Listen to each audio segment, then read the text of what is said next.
Boa noite para você de casa. Agora o NTV News. Minas Gerais registra mais mortes que nascimentos na pandemia e população reduz pela primeira vez. Covid-19 em oscilação em Patos de Minas. Número de novos infectados cai, mas sobe a ocupação hospitalar. E mais um boletim com registro de morte. Copiloto morre e 2 ficam feridos em acidente no aeroporto da Pampulha. Piloto em treinamento não consegue parar avião que termina partido ao meio. Grupo de empresários de Patos de Minas entregam cerca de 5 milhões de reais a estelionatários. 12 trabalhadores são resgatados de carvoaria no Triângulo Mineiro em situação análoga à escravidão. Denúncia: visitantes não recolhem lixo e poluem cachoeira próxima a Presidente Olegário. Levantamento mostra que aumenta micro e pequenos empreendedores mineiros pessimistas com o rumo dos negócios, mesmo com flexibilização. E você vai ver também. Amapá cria programa para amparar famílias em situação de extrema pobreza. Depois de liminar da Justiça, o governo de Minas Gerais suspende edital para terceirização do Hospital Regional. Tem ainda a nossa análise da notícia e muito mais informações agora no NTV News.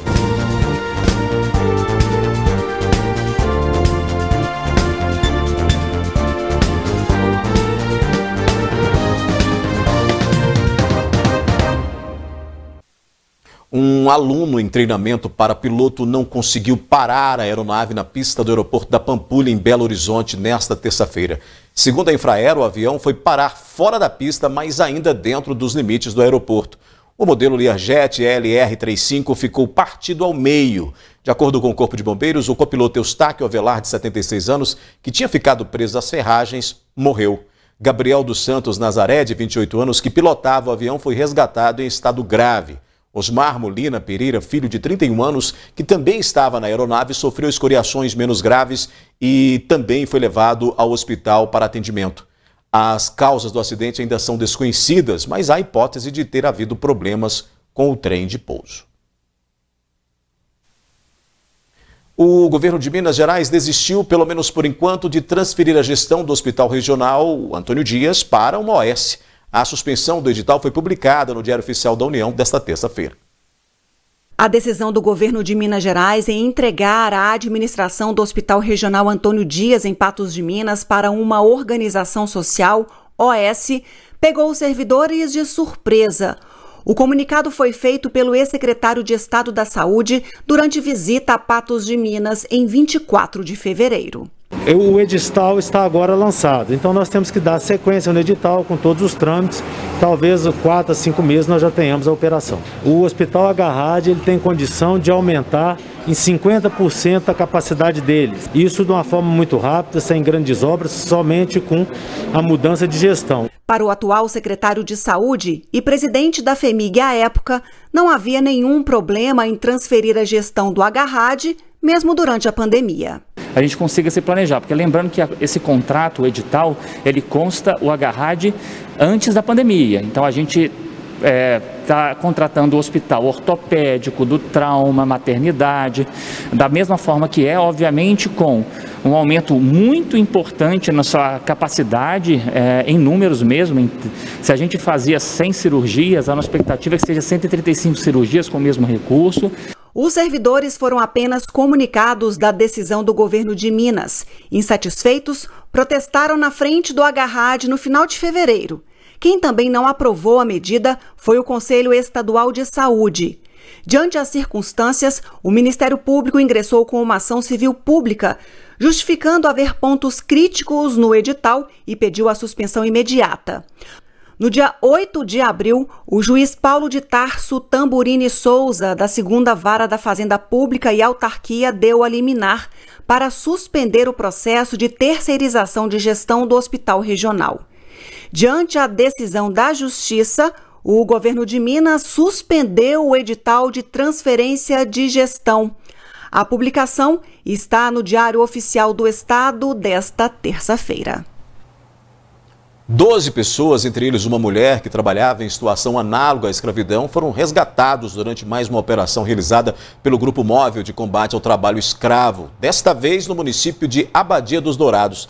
A força-tarefa foi realizada no período de 12 a 16 de abril. O empregador recrutou informalmente os trabalhadores em diversas cidades de Minas Gerais, inclusive em Patos de Minas. Os trabalhadores receberam todas as verbas rescisórias e o empregador assinou um termo de ajustamento de conduta, por meio do qual se comprometeu a pagar uma indenização a título de dano moral individual a cada trabalhador no valor de R$ 1.100. Daqui a pouco aqui no News, visitantes não recolhem lixo e poluem cachoeira próxima a Presidente Olegário. E depois de liminar da Justiça, o governo de Minas Gerais suspende edital para terceirização do Hospital Regional.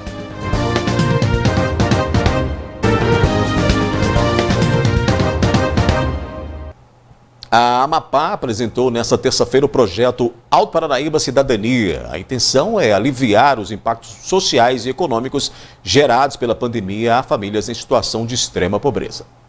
A campanha será realizada em duas frentes e visa amparar famílias em situação de extrema pobreza e fome. A intenção é fazer o mapeamento e o atendimento dessas famílias em instituições que necessitam de ajuda. Diante da questão social que está se revelando já, nós temos um programa de cestas básicas que já foi e está em vias de implementação em Carmo do Paranaíba, que ela seja levada a toda a região da Amapá com o nome de Alto Paranaíba Cidadania, que seria a compra que se adquirisse cestas básicas através do setor público, em parceria com o setor privado, que nós possamos aí distribuir essas cestas básicas a partir de critérios prévios. Nós não estamos criando critérios, mas nós já estamos vendo como possível o Bolsa Família, cadastros de escola, cadastro do Fundo do Idoso, para poder distribuir essas cestas básicas, com apoio também do Poder Legislativo de cada município. O Executivo entra com um valor, o Legislativo com um valor e o setor empresarial e privado complementa isso. Montamos essas cestas básicas, distribuindo aí ao longo de 1 mês, 2 meses, 3 meses para toda a região. Cada município arrecada o seu e distribui mais uma campanha também da Amapar, Cispar e do Alto Paranaíba. Por outro lado, a Amapar inicia a partir de agora uma grande mobilização junto às empresas da região para que doações de alimentos, itens de higiene pessoal e outros produtos básicos cheguem às populações mais necessitadas. Em outra frente, e ao longo prazo, a Amapar quer somar esforços para promover a retomada da economia no Alto Paranaíba, através de um programa Cidade Empreendedora, que traz uma série de soluções para que os municípios consigam criar um melhor ambiente para os negócios em suas cidades. São 2 caminhos que nós estamos buscando a partir da Amapar. Uma, com o apoio do SEBRAE, uma reestruturação do comércio, da atividade econômica, através de capacitações, através de formação, através de, enfim, do apoio ao pequeno e médio empreendedor, que ele possa resgatar e retomar sua atividade econômica. César também pede apoio das câmaras municipais, dos setores empresariais, universidades e entidades. Em vias de licitação e de organização orçamentária com a Câmara, R$250 mil para adquirirmos cestas básicas e distribuirmos para a população. Já ingressamos também no programa do governo federal para recebermos também uma outra quantidade de cestas básicas que vão ser distribuídas para a nossa população também. Explorar e apreciar os presentes da natureza fazem sempre muito bem, né? Mas nem todos que frequentam esses espaços naturais colaboram para a manutenção deles. A Cachoeira da Taboca, no município de Presidente Olegário, por exemplo, virou atração e mesmo assim a preservação tem sido ignorada por alguns frequentadores. O lugar é encantador e paradisíaco. Nos últimos anos, a Cachoeira da Taboca, que fica localizada no município de Presidente Olegário, tem sido o principal atrativo de turistas e banhistas que aproveitam para se refrescar nas datas mais quentes do ano. O grande problema são as pessoas que vão para se divertir e acabam não se comportando muito bem no meio ambiente. Essa é a principal reclamação de Stephanie, que morou há 18 anos na comunidade da Taboca. Ela conta que nos últimos anos a quantidade de lixo aumentou na beira da cachoeira. Eu morei por 18 anos na comunidade de Tabocas, hoje resido em Patos de Minas, mas como tenho bastante familiares que ainda residem aqui na comunidade, eu frequento bastante. Não só a comunidade, mas também o córrego.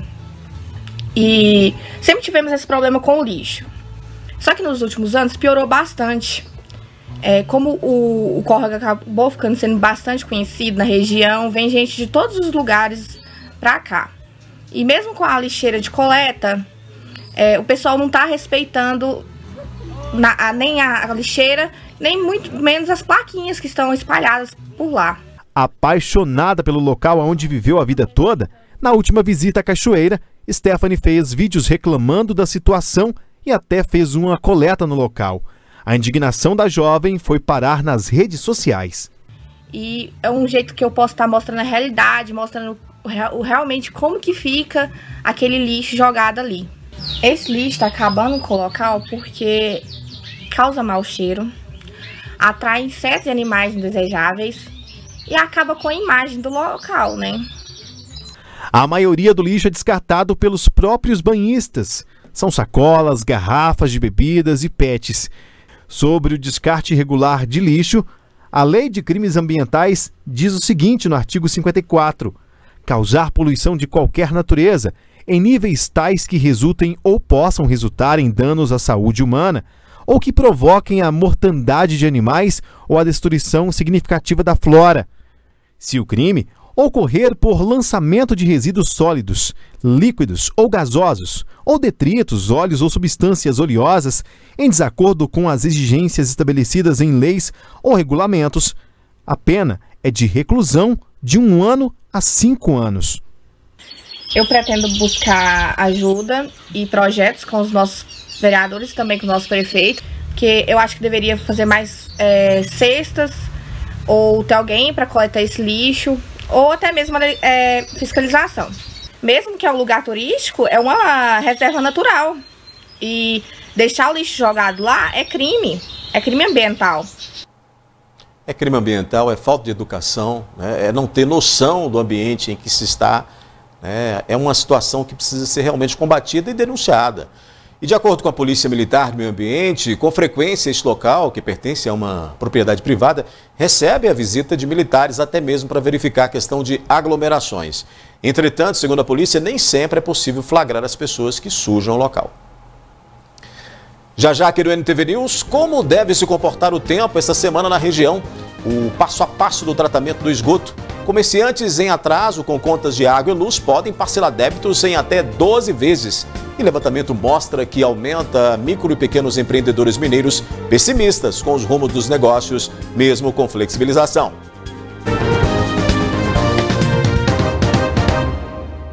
A partir desta terça-feira, além das famílias de baixa renda, pequenos comerciantes de Minas Gerais poderão parcelar dívidas das contas de água e luz. A medida faz parte do pacote de medidas de apoio econômico em razão da pandemia, anunciada em março por Romeu Zema, mas que passa a valer a partir de hoje.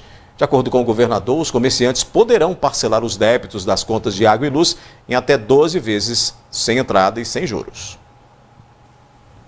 Mesmo com a flexibilização de medidas, a incerteza diante a pandemia tem desmotivado mais os micro e pequenos empreendedores em Minas Gerais. É o que revela o índice Sebrae de confiança dos pequenos negócios, que despencou no mês de março. O indicador caiu 17 pontos em março, se comparado a fevereiro, de 109 para 92 pontos. O comércio é o mais pessimista, com 87 pontos, 23 a menos. Esses são os piores resultados de 2021. O Scom vai até 200 pontos. Acima de 100 indica tendência de expansão da atividade. Igual a 100, tendência de estabilidade. E menor que 100, retração. A queda da confiança dos pequenos negócios foi registrada em todos os setores, inclusive na construção civil, que é o mais confiante desde o início da série histórica do indicador, em novembro do ano passado. O levantamento ouviu 1.330 empreendedores entre 6 e 15 de março. A temperatura e umidade relativa do ar em oscilação na nossa região, isso por conta da chegada de uma frente fria. E deve ser assim nos próximos dias, manhãs frias e tardes mais quentes. Deu para perceber que o tempo mudou, né? Isso por conta de uma frente fria. E olha que ela nem chegou para valer. Mas principalmente pela manhã, a temperatura deve ficar em torno de 15 graus. Aí vai ser daquele jeito. Põe casaco, tira casaco, por conta da grande amplitude térmica, pois à tarde esquenta. Frente fria não muito forte na nossa região, mas ela passa pelo litoral do Brasil. Quando ela passa pelo litoral, ela causa instabilidade no interior do continente. Essa semana em alguns lugares pode até ter precipitação quase insignificante, algo em torno aqui para a nossa região de 1 a 2 milímetros. Pode ser que isso aconteça em alguns lugares da região, mas ela derruba um pouquinho a temperatura mínima na parte da manhã. Por volta das 6 horas da manhã, os termômetros devem registrar temperaturas de 15 graus ao longo dessa semana. Para a próxima semana, a previsão já é que essa temperatura volte a oscilar e subir novamente. As máximas vão ficar em 30 graus e a mínima pode chegar em 15 graus. É uma amplitude térmica muito grande. Então isso faz com que nós estejamos sujeitos no mesmo dia a variação rápida de temperatura e de umidade. Mas apesar de dar o ar da graça de vez em quando, nada do volume de chuva que era esperado. Nós tínhamos esperança de ter mais chuvas ao longo desse mês de abril. No entanto, ela só vai retornar com volumes significativos no meado de maio para o final do mês de maio. Isso faz com que nós tenhamos um risco muito grande para quem fez a opção safrinha, né? Então, esperamos aí que a umidade possa suprir um pouco essa deficiência, porque a umidade vai ficar em torno de 60% ao longo do tempo. A estação do outono é exatamente essa, uma estação de transição, onde nós temos oscilando entre máxima e mínima de umidade, máxima e mínima de temperatura. O tempo está mais frio, né? Ontem para hoje, então, deu uma gelada na madrugada. Você sabe o que acontece com o esgoto produzido na sua casa? A gente mostra o passo a passo do tratamento que é realizado pela Copasa. Antes de sair do imóvel, o esgoto passa por uma caixa de gordura. A partir disso, por meio de canalização, chega até a estação de tratamento de esgoto e passa por diversos procedimentos. O tratamento ele se inicia nas nossas casas. A partir do momento que a gente tem cuidado com a nossa caixa de gordura lá, isso contribui para o tratamento de esgoto aqui nas nossas ETs. Para assegurar a eficiência do tratamento exigida pelos órgãos ambientais, a Copasa faz a coleta de amostra do esgoto antes e após o processo de tratamento, para realizar as análises laboratoriais, para que assim possa atestar o controle dos parâmetros determinados pela legislação e da qualidade do processo executado. O controle de qualidade ele é feito desde aqui a entrada de esgoto bruto, para saber a situação que esse esgoto bruto está chegando aqui na nossa estação, e após todo o processo de tratamento. Então, a gente tem uma rede de laboratórios responsável por esse controle de qualidade. A seguir aqui no News tem análise da notícia. Nós vamos mostrar que a disseminação da Covid-19 está em queda em Patos de Minas, mas a quantidade de doentes em leitos hospitalares preocupa. E Minas Gerais registra mais mortes do que nascimentos na pandemia e população reduz pela primeira vez.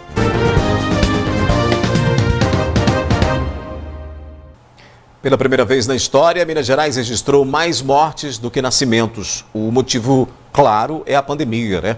Mas quem planeja ser mãe e não quer esperar esse momento passar para engravidar, pode recorrer à técnica de congelamento de óvulos. A pandemia esvazia os parquinhos, seja pelas restrições de circulação ou planejamento. Estão nascendo menos crianças no estado e o sonho de ter um filho foi adiado para muitas famílias. Samira é coordenadora de farmácia de um hospital. Ela queria engravidar o quanto antes, mas a pandemia atrapalhou tudo. Apesar de jovem, ela tem um problema de saúde e a opção foi congelar os óvulos. Quando eu finalizei, que o médico me deixou bem tranquila, que eram óvulos de qualidade muito boa e uma quantidade segura para mim, eu fiquei bastante tranquila de poder dar uma pausa nesse momento e poder aguardar essa questão da pandemia melhorar. Era muito raro você dar consulta informativa. Você já chegava aqui, a pessoa dizia, eu quero congelar, eu quero engravidar, quero fazer qualquer tratamento, certo? Agora, com o Covid, começou a aparecer as pessoas que assim, eu posso adiar esse projeto? O vírus e todas as restrições vindas dele colocaram um freio no planejamento familiar. E o ápice desse movimento pode ser sentido agora, no mês de abril, pouco mais de um ano depois do começo da pandemia. Com o adiamento da gravidez no ano passado, muitos bebês estão deixando de nascer agora no primeiro semestre de 2021. Junte a isso ao excesso de mortes por conta da Covid-19 e temos aí um fenômeno inédito. Pela primeira vez na história, Minas Gerais tem mais mortes do que nascimentos. E de acordo com as projeções, E isso aconteceria naturalmente só em 2039. Isso fica claro com os dados dos cartórios de registro civil. Neste mês, até o dia 14, foram 5.656 mortes em Minas Gerais, sendo 2.200 só de Covid. Já os nascimentos foram 3.595. O saldo negativo até agora no mês foi de 241 pessoas. Para o presidente do Sindicato dos Cartórios, o número assusta e a inversão aumenta à medida que a pandemia se agrava. A média era justamente, a gente tinha em torno de 20, 22 mil nascimentos, em torno de 12, 13 óbitos, 13 mil óbitos, né? Então, assim, a diferença sempre dá em torno de 30%, 40% a mais de nascimentos. Para você ter ideia, no mês de março, nós tivemos em torno de 22 mil nascimentos e 19 mil óbitos. Quase que empatou. E nos primeiros dias do mês de abril, o número de óbitos é o dobro do número de nascimentos. A taxa de natalidade em Minas está em 1,6 filho por mulher, com tendência de queda. O gerente de estimativas e projeções de populações do IBGE diz que a recuperação pode ser lenta.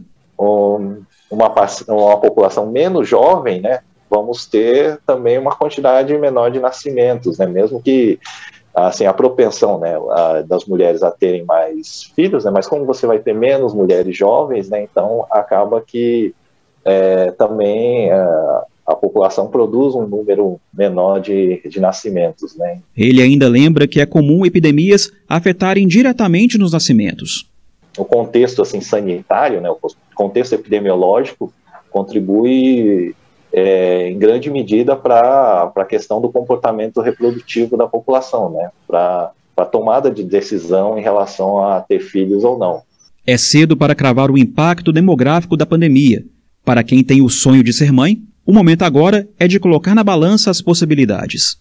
Quem pode adiar, deve adiar. Por exemplo, uma pessoa de 28 anos, coisas desse tipo, pode adiar. Maitê está com menos de um mês de vida. Foi gerada no pico da primeira onda e nasceu justamente agora, em que se bate recorde de casos e mortes. Para a mãe, a pandemia trouxe cuidados redobrados, mas não impediu o sonho. Já estava planejando começar no início do ano passado e coincidiu justamente com o início da pandemia. Mas acabou assim, como eu já tinha adiado a gravidez outras vezes, né, por outros motivos, confesso que a vontade de ser mãe novamente, de ter um segundo filho, falou muito mais alto. Pois é hora da nossa análise da notícia. Para falarmos desse assunto e de muitos outros, Gui Boaventura divide tela comigo para essa nossa jornada de análises aqui nesta terça-feira, véspera aí de feriado. Ô Gui, boa noite para você. E esses impactos da pandemia em Minas aí, com mais falecimentos do que nascimentos? Olá, Odair, olá, telespectador, boa noite. Olha, é a coisa mais lógica que existe, né? O medo que a população tem, o medo que todo mundo tem em relação a essa pandemia aí, a gente nota que as pessoas estão mais cautelosas. E não planejar isso foi de outros tempos, né? Isso foi de gerações passadas. Agora, planejar o crescimento da família, planejar um filho, é extremamente natural. E as mulheres ficam inseguras, porque, inclusive, nós divulgamos uma matéria aqui em relação ao perigo para a mulher, para a gestante, ser contaminada com o vírus, com o coronavírus. Então, todo mundo fica, principalmente as mulheres, ficam com medo, né? E estão certas elas, né? Por que correr um risco tamanho, né? Por mais um ano, menos um ano, por mais alguns meses, menos alguns meses, espera, eu acho que é a lei natural das coisas. Isso está acontecendo em relação à morte, porque aumentou o número de mortes por causa do coronavírus, e claro, essa questão do medo das pessoas aí, das mulheres engravidarem nessa época de pandemia, viu, Daí? Pois é. Ô Gui, vamos falar de números e mostrar os boletins comparativos entre ontem e hoje, aqui em Patos de Minas, da Covid-19. O Luiz vai pôr na tela para a gente. A disseminação da Covid tem diminuído, né, Gui? Em Patos de Minas, o boletim epidemiológico que está aí na tela mostra 21 novos casos em 24 horas, mas mais uma morte. A vítima era um idoso, 82 anos, tinha 82 anos e morreu na última sexta-feira. Como é que a gente avalia todos esses números aí nesse comparativo entre o boletim de ontem e desta terça-feira? Pois é, em relação aos números de ontem para hoje, né, nós estamos parados, nós não tivemos morte. Temos uma morte aí contabilizada hoje, mas a morte, ela está na conta de a sexta-feira passada. Eu acho que o que é mais interessante aí, porque o reflexo vem logo na frente, nós temos 21 contaminados nas últimas 24 horas, ou pelo menos em relação ao boletim do dia 20 para o dia 21. Então, isso é uma notícia muito boa. É uma notícia que nós devemos comemorar, não devemos perder a atenção, mas devemos comemorar. Cair o número de contaminados. Daí para frente, é um efeito cascata. Vai cair o número de internados, vai cair o número de gente, de pacientes na UTI e vai cair, consequentemente, o número de mortes. Né? Diminuir o número de contaminados, nós trabalhamos para isso. Todo esse trabalho que tem, toda essa intervenção do poder público, de fecha isso, fecha aquilo, onda roxa, onda vermelha, onda isso, onda aquilo, é para diminuir o número de contaminados. Diminuir o número de contaminados, estamos conversados.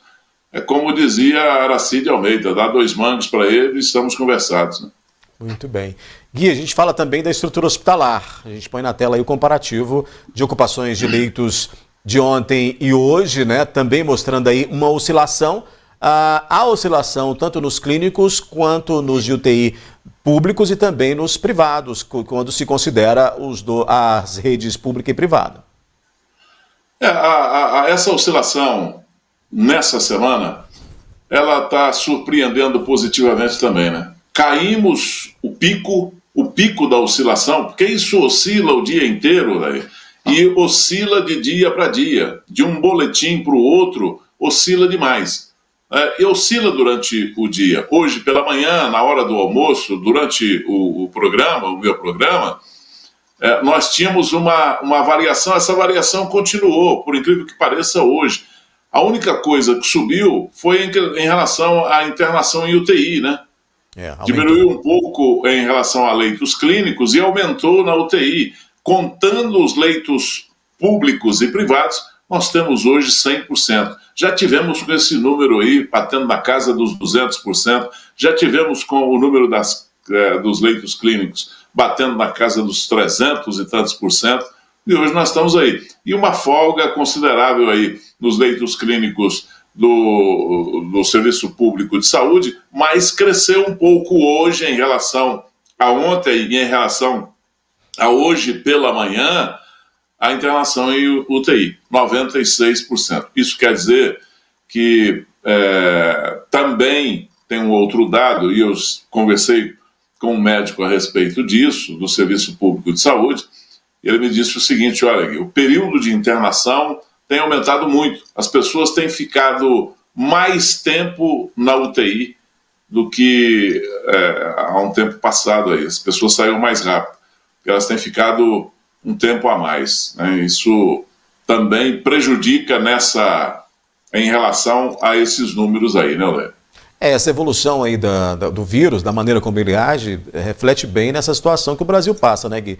Nós temos aí variantes que fazem com que essa doença fique mais grave, prolongue, inclusive, esse período de internação e seja mais letal também, como você lembrou ontem, que a gente teve aí um número de mortos desde janeiro para cá, assim, impressionante, né, diante dessa situação. Embora a gente não tenha nenhum atestado feito aí, né, pelos setores os setores de saúde mostrando que Patos tem a variante já em andamento, que infectou algumas pessoas, tudo leva a crer que essa piora, além das aglomerações, além daquela lentidão em resolver essa situação e também da falta de educação de muitos, né, que acabaram aí contagiando outros, tudo leva a crer que nós temos aí essa presença dessa variante também aqui em Patos, né?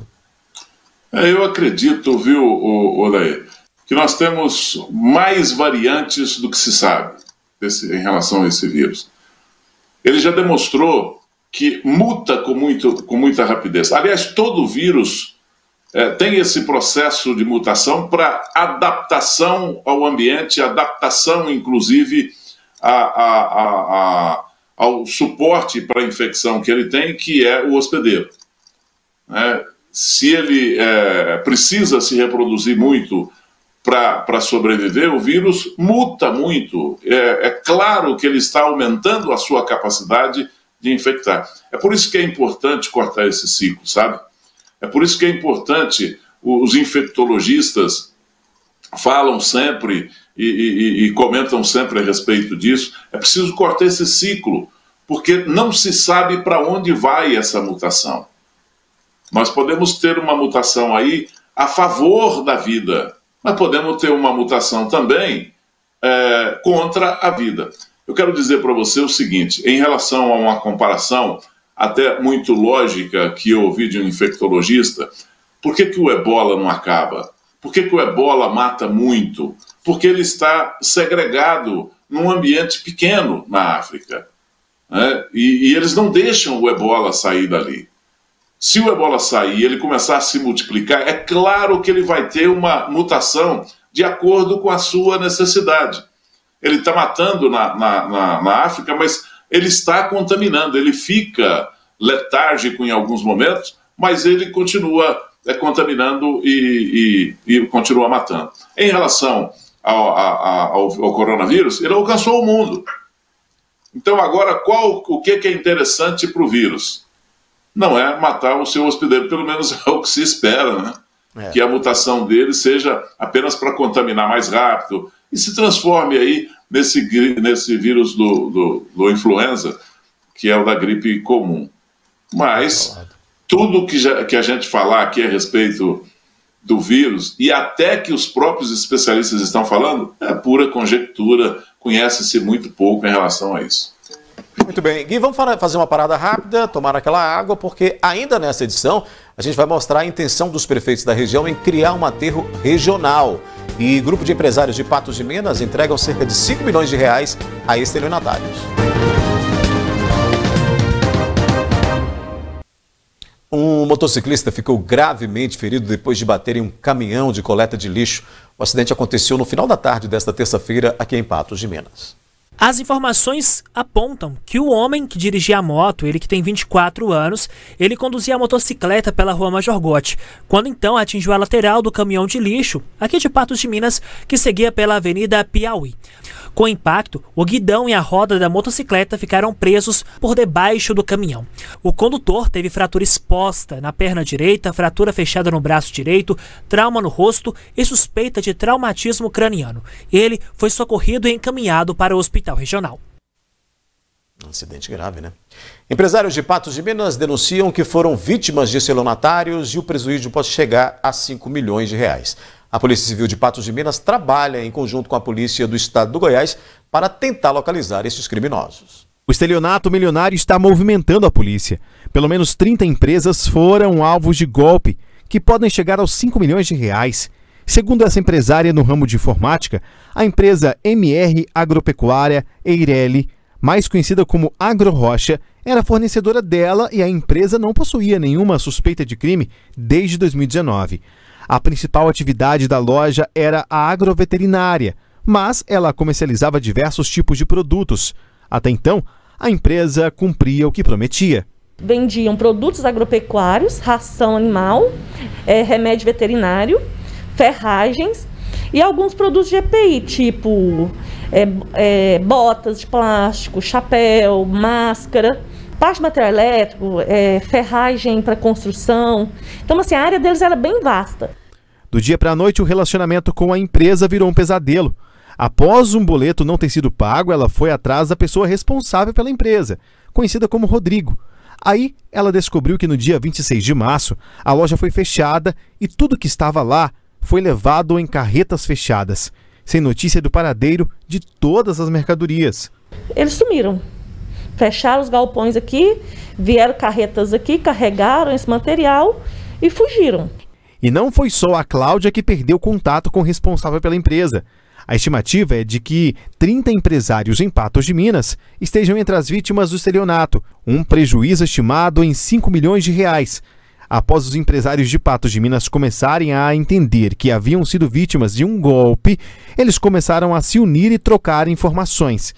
Um detetive particular foi contratado e descobriu que o golpe foi esquematizado por uma quadrilha que havia sido presa no dia 31 de março na cidade de Rio Verde, em Goiás, e que 2 galpões lotados com produtos do crime haviam sido encontrados na cidade de Tupaciguara, aqui em Minas Gerais. Adriano Rocha da Silva, a esposa dele, Márcia Madalena Silveira Rocha, a filha Adriane Silveira Rocha e o genro Tiago Henrique Ferreira Rocha foram presos após a descoberta de barracões encontrados lotados de mercadorias sem comprovação de origem. Após prestarem depoimento, os suspeitos foram liberados e agora estão foragidos. Foram encontrados de tudo, né? Diversos itens, né? Desde rações, material de construção, móveis, eletrodomésticos, no nosso caso pneus que eles compraram, né? Medicamentos, né? Para animais, que era o ramo deles, ferragem, tudo que podia ter. Foram aparecendo e foram entrando, dando entrada com o BO, no mesmo BO. Então hoje o boletim de ocorrência deve estar enorme. O de Tupaciguara deu 21 páginas. E a gente sabe do trabalho da polícia de Tupaciguara, sabe do trabalho lá, mas daqui a gente não sabe nada. Segundo o delegado de furtos e roubos de Patos de Minas, um inquérito para apurar o crime foi aberto. Existe um boletim de ocorrência, existe um inquérito policial em andamento na delegacia de polícia aqui em Patos de Minas, em que está tendo a troca de informação com os locais em que nós já sabemos que o material foi direcionado e apreendido, que é em Rio Verde, no estado de Goiás, e Tupaciguara, em Minas Gerais. Então a investigação ela consiste em apontar o modo de execução com que esses indivíduos agiram. Isso já está sendo obtido com os depoimentos das vítimas, juntamente com os documentos apresentados por elas.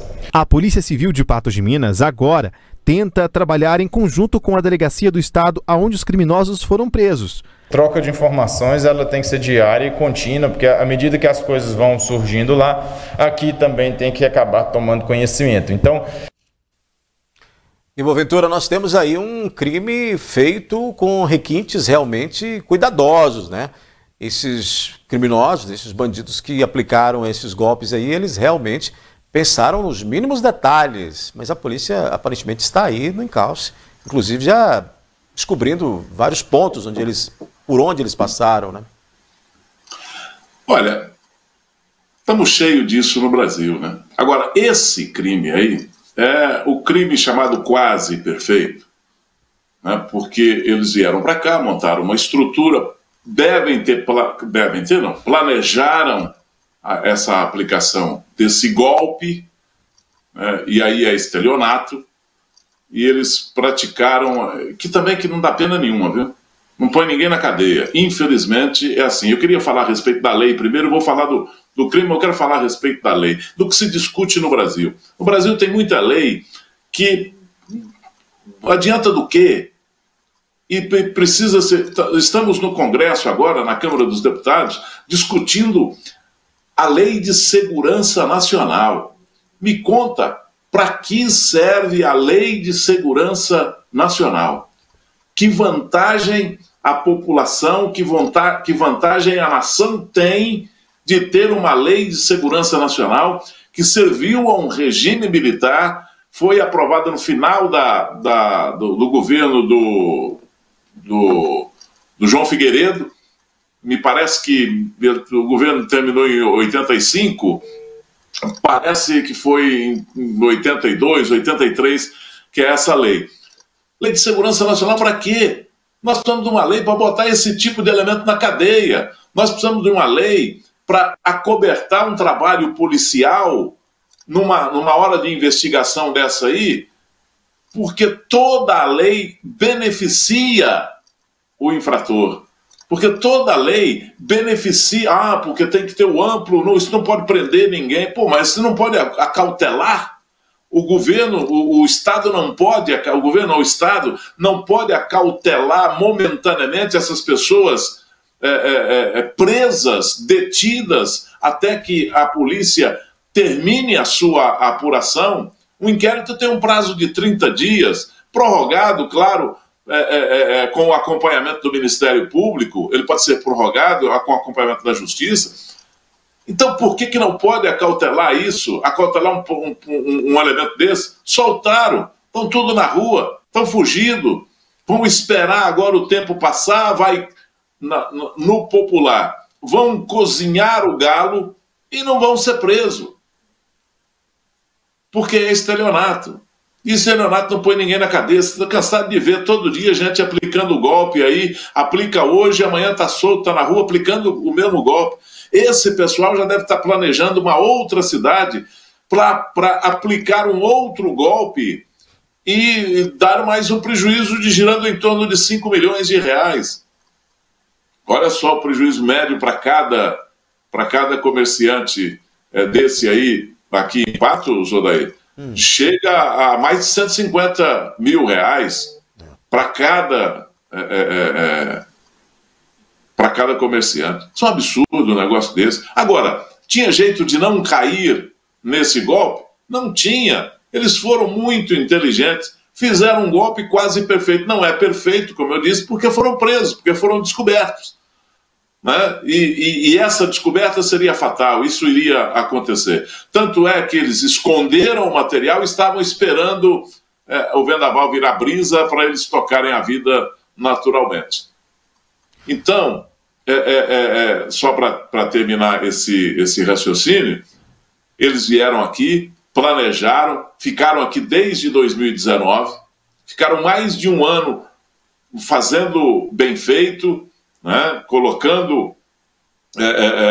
fazendo uma estrutura comercial de uma empresa na cidade, fazendo relacionamento, lastro comercial na cidade, bancário, com todas as informações, tudo limpinho. Quando tiveram a oportunidade, fizeram um movimento muito maior, pegaram a mercadoria e foram embora. Se deixa passar isso aí, se não descobre, um abraço. Sabe, eles estariam fora da cadeia, com dinheiro no bolso. Agora, pelo menos, o material, parte desse material está sendo recuperado. É o que a gente espera que, pelo menos, isso aconteça. Porque na cadeia, não vão, não. Tá certo, Gui. Ô, Gui, a gente sai do noticiário, então, policial, e vamos para o noticiário político, né? Porque na reunião dessa terça-feira, entre os prefeitos que compõem a Amapá, foi apresentado um projeto para a criação de um aterro sanitário regional. A responsabilidade ficaria para uma empresa alemã que criaria até uma usina de energia. A gente tem aí esse material para mostrar. A formação de consórcio para a implantação do aterro sanitário regional foi apresentada em uma assembleia de prefeitos do Alto Paranaíba. A intenção é criar um aterro sanitário que diminua os impactos ambientais e gere renda para os municípios. A intenção da discussão é criar o mesmo modelo que já existe em algumas partes do Brasil, que é concentrar todo o lixo em um único local produzindo dinheiro. A intenção aqui da região é que todo o lixo produzido nos 18 municípios que compõem a Amapá sejam trazidos aqui para Patos de Minas, no aterro sanitário. O projeto foi apresentado por uma empresa alemã que já é especializada em aterro sanitário com usina de energia. Está vindo também com o trabalho a venda dos produtos que a Dialde tem no final da estação, no final da produção do resíduo. São os produtos que eu coloquei aos senhores. A venda desses produtos vai trazer uma lucratividade mensal que os municípios vão participar com 10%. A usina Dialde não é da Dialde, a usina é do município, é da associação, seria da Amapá. O período de retorno de valor investido, ele é no máximo de 20 anos. O lucro da usina com a produção de energia será quase todo para a empresa nesse período. E após isso, o município recebe os 90% de lucro que antes era destinado à empresa.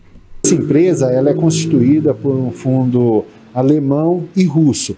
Então, assim, na verdade, quando vou citar aqui o exemplo do meu município, então vamos dizer que eu vou trazer 10 toneladas hoje aqui para Patos de Minas. Essas 10 toneladas, o meu município vai pagar para essa usina estar recebendo. Então, vamos dizer lá, o valor estimado hoje é entre 80 e 130 reais. Então, desse valor, essas 10 toneladas que eu trouxesse, se for num valor de 100 reais, eu pagaria R$1.000 por aquele valor destinado ali na empresa. na usina. O aterro sanitário de Patos de Minas fica no quilômetro 6 da estrada que liga a comunidade rural de Boa Sara na região de Córrego Rico. A área tem 100 mil metros quadrados e recebe cerca de 120 toneladas de lixo por dia. A Prefeitura de Patos de Minas pediu a prorrogação da licença do aterro sanitário, através de um termo de ajustamento de conduta.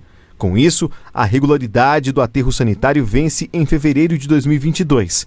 Mas a Secretaria de Obras já tenta alterar a capacidade do aterro sanitário para estender o período de validade por mais 3 anos, no caso, até 2025. Nós vamos ter agora essa semana uma visita pela Supran, em loco, para fazer a vistoria. Nós temos um termo de ajustamento de conduta que foi prorrogado, já estava há algum tempo. Essa visita que a Supran vai fazer é justamente para aprovar uma proposta que nós estamos fazendo para alterar a capacidade por um período de mais 3 anos. Uma das propostas da empresa estrangeira é evitar a contaminação do solo e recuperar as áreas degradadas pelo aterro. Se de fato todo o resíduo gerado na região puder ser transformado em recursos, em energia elétrica, como isso já vem sendo feito em outros locais, isso também é algo que precisa ser considerado aqui. A gente vê isso com bons olhos, sim, desde que seja justo para Patos. Desde que Patos tenha um percentual maior, isso provavelmente vai acontecer porque é proporcional. Então a gente tem um ganho em ICMS, em créditos de carbono também. A gente estima aí que no mínimo 1,5 milhão por ano deve ser aumentado como incentivo a essa prática ambientalmente correta. Essa empresa também tem uma expertise a mais, é que ela recupera uma área que já está degradada pelo lixo. Ela desenterra esse lixo e faz também a recuperação e a destinação final dele. Então isso aí é muito importante. Além de agora para frente, vai resolver esse problema do passivo que já existe. A proposta ainda deve ser amplamente avaliada pelos prefeitos da região. Foi uma proposta apresentada por uma empresa multinacional para que ela possa vir para a região e tentar, eu acho que nos ajudar a equacionar esse problema sério que nós enfrentamos. E com certeza São Gonçalo da Abaeté vai fazer parte desse processo, nós vamos discutir. Nós temos sim problemas com lixo, com resíduo sólido. Eu acho que precisa ser debatido a nível regional, sim. E Boaventura, e essa iniciativa aí levada para essa reunião da Amapá, como avaliar isso aí e como avaliar esses impactos que podem provocar aí para a microrregião de Patos de Minas? Olha, buscar auxílio para resolver o problema do lixo na nossa região ou em qualquer cidade do Brasil é válido, é válido. Agora, isso nos ensina uma coisa e nos alerta para um assunto que é pertinente para se discutir a partir de agora no Brasil, para se discutir isso, porque o Estado brasileiro se mete em cada coisa que ele não tem nada a ver, não tem nada a ver com o Estado. O Estado devia cuidar de infraestrutura, onde está o item lixo, é uma das prioridades, saúde, educação, essas coisas que são pertinentes ao Estado, que o Estado pode administrar, que o Estado pode realizar políticas públicas para beneficiar a população. O Estado não tem que ter patrimônio grande, participar de empresa não sei do que, geração de energia. O Estado não tem que participar desse tipo de coisa. Ser sócio da Copasa, ser sócio da CEMIG, isso é coisa que serve para cabide de emprego e para dar vazão à corrupção, para dar meios para a corrupção. Agora, essa questão do lixo é infraestrutura. Isso o Estado brasileiro deveria investir. Por que não se gasta dinheiro numa estrutura para montar uma usina de tratamento do lixo? Por que nós temos que buscar isso fora? Porque nós não tomamos ainda a iniciativa de fazer isso, porque tecnologia no Brasil para se fazer isso, já temos. E temos aplicado em algumas cidades no Brasil. Agora, é o caminho para fazer o investimento do Estado? Sim. É para investir tecnologia, para investir concentração de energia, é para investir um punhado de coisa numa solução que é básica. Nós precisamos de ter saúde. Saúde pública. E saúde pública começa pela infraestrutura da limpeza. E o lixo está aí, nesse item. Extremamente importante. Nós poderíamos estar aproveitando muita coisa do lixo, gerando dinheiro, divisas para o município, gerando renda, gerando emprego, inclusive, e não fazemos isso. Eu dei uma sugestão aqui, já há algum tempo que eu venho dando uma sugestão, porque nós temos um problema muito sério ambiental com o material que é retirado pelas caçambas, resto de material de construção. É jogado onde? É um problema terrível aí para os caçambeiros, que tem que ficar pegando licença ambiental para colocar esse material numa vossoroca, para colocar num outro local, é preciso ter licença, e gera despesa, e gera desgaste emocional. Por que isso não é aproveitado numa usina de separação e reaproveitado onde se tem que usar cascalho, por exemplo, nas estradas vicinais? Por que não se faz isso? Porque dá trabalho? Mas dá trabalho inicial. Agora, a vinda dessa empresa, uma empresa estrangeira para cá, vai nos trazer ensinamento, né? Isso é para mostrar e falar assim, olha, nós somos incompetentes ou nós somos preguiçosos, porque competência para isso o Brasil já tem, tecnologia para isso o Brasil já tem, e importa-se essa tecnologia hoje com muita facilidade da Alemanha, dos Estados Unidos, do Japão, por exemplo, né, que trata muito bem o seu lixo, um paizinho muito pequeno, gera uma quantidade muito grande de lixo, mesmo com a cultura que eles têm de não gerar tanto lixo, ou de cuidar desde o princípio, desde a sua casa, cuidar do lixo, separando, reaproveitando e etc. Eles geram muito lixo, mas tratam isso e não deixam isso poluir o meio ambiente. Então, importar essa tecnologia e fazer um investimento, mas isso dá muito trabalho, não vamos trazer uma empresa de lá que eles vêm aqui. De qualquer forma, é benéfico. É benéfico para essa região, para a região do Alto Paranaíba. Acho que é positivo, né? Apesar de imaginar que nós é que tínhamos que estar fazendo isso já aqui nos nossos municípios.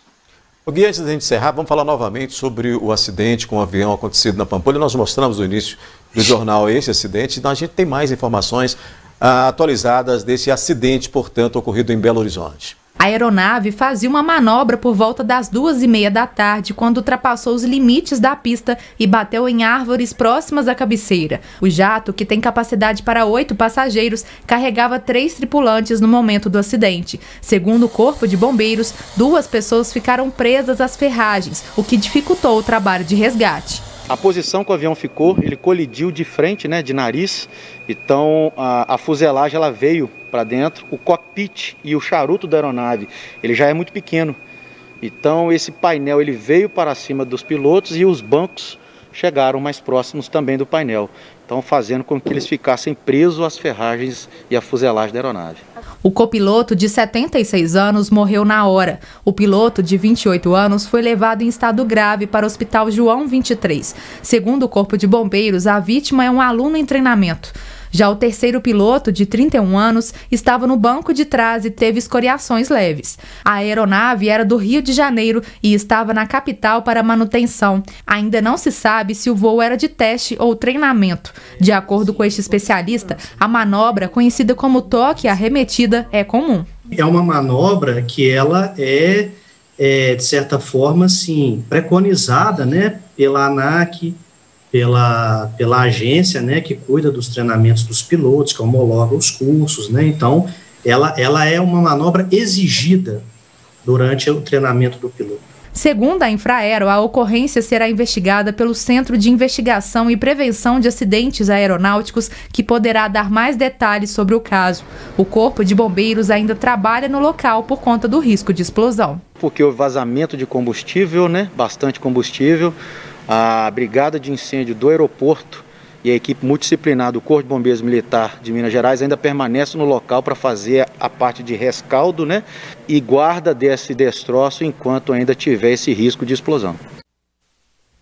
Portanto, nós temos aí um falecimento, e mais 2 pessoas internadas, uma delas em estado grave nesse acidente ocorrido lá na Pampulha, em Belo Horizonte, Gui. No Brasil nós temos isso, né? Aliás, no mundo inteiro tem isso aí, não é só aqui no Brasil, não. Aeroporto como a Pampulha, em Belo Horizonte, como Congonhas, que já está no centro da cidade de São Paulo, que nós já tivemos vários acidentes lá, você se lembra disso aí. Esses aeroportos são estruturas muito caras que não podem simplesmente ser desativadas. O prejuízo é muito grande. Então, continua provocando acidentes. Eu estou dizendo isso mesmo sem ainda uma definição técnica. Esse é só um item do que causou esse acidente. Pode ter sido uma falha humana, pode ter sido uma falha mecânica, né? Pode ter sido diversas coisas que causou esse acidente aí. Mas, enfim, um acidente causado num aeroporto que você conhece muito bem, extremamente acanhado, como é o aeroporto de Congonhas, já foi ameaçado de ser desativado um punhado de vezes e não foi. E um jato desse aí, porque é um jato, ele requer uma pista um pouco mais confortável, né, para ele atuar com um determinado nível de segurança. Aliás, eu não entendo como é que se mede essa questão de nível de segurança em aeroportos e aeronaves. Nós temos um percentual aqui estatisticamente, e aí você entra na estatística. Vale para você a estatística e não a prevenção do zero, né? Ou a meta zero. Então, se está dentro de uma estatística confortável, está tudo bem. Espero que a ANAC esclareça aí os motivos desse acidente aí. Muito bem. Gui, com essa a gente encerra então a nossa análise de hoje. Mas amanhã, apesar de ser feriado, a gente volta a se encontrar, viu? Eu só posso falar mais um detalhe a respeito de lei? Pois não. Só antes de terminar, nós tivemos hoje aqui o julgamento do policial que matou o Derek Chauvin, que matou o George Floyd, né, na cidade de Minneapolis, no estado de Minnesota, nos Estados Unidos. Só para dizer em relação a leis, o Estado americano, as leis americanas responsabilizam o Estado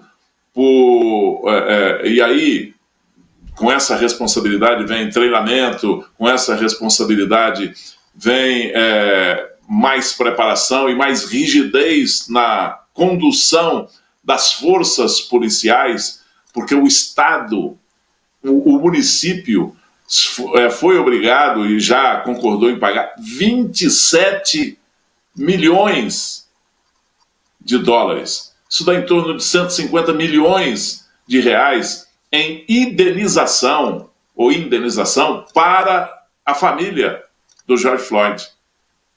Quer dizer, o policial ali naquele momento era o Estado. E de qualquer forma que ele agisse, o Estado seria responsabilizado. E tem que ser assim. A lógica é essa. Aqui no Brasil se der uma indenização por causa de um fato relativo a esse aí, a indenização é pífia, né? E não serve como exemplo nem para o Estado, nem para os profissionais que podem cometer esse tipo de erro. Vale lembrar que nos 3 quesitos, nas qualificadoras do homicídio, o policial foi condenado e em 8 semanas sai a sentença dele. Tem a possibilidade de uma pena girando em torno de 75 anos de prisão. E ele que tem 40 e poucos. Obrigado pela oportunidade de estar aqui com você na bancada. Obrigado, Gui, pela participação. Outras notícias você acessa o portal patujá.com.br. O NTV News volta amanhã, às 7 horas da noite. Até lá.